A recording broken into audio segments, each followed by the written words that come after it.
IPL 2024-এ 10 জন ক্যাপ্টেনের বেতন KL Rahul, Lucknow super জায়ান্টসের অধিনায়ক কেএল রাহুল। 2024 ইন্ডিয়ান প্রিমিয়ার লিগে সর্বোচ্চ উপার্জনকারী ভারতীয় ক্রিকেটার রাহুল আগের 2 মৌসুমের মতো 17 কোটি টাকা আয় করবেন। ঋষভ পান্ত আইপিএল 2024-এ অধিনায়ক হিসাবে দিল্লি ক্যাপিটালসের হয়ে ফিরতে প্রস্তুত। তিনি 16 কোটি রুপি উপার্জন করবেন।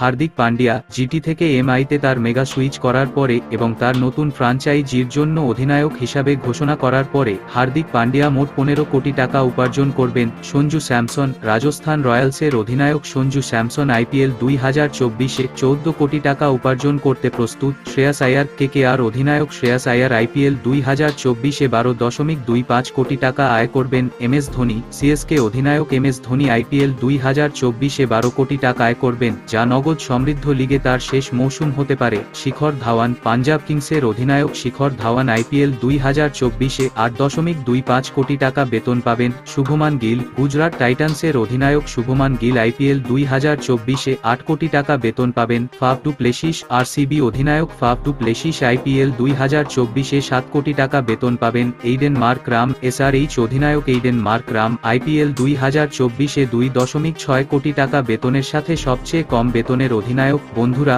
ভিডিওটি কেমন লেগেছে অবশ্যই জানাবে। এরকম খেলার টাটকা খবর এবং আপডেট পেতে লাইক আর সাবস্ক্রাইব করুন আমাদের চ্যানেলকে। ধন্যবাদ।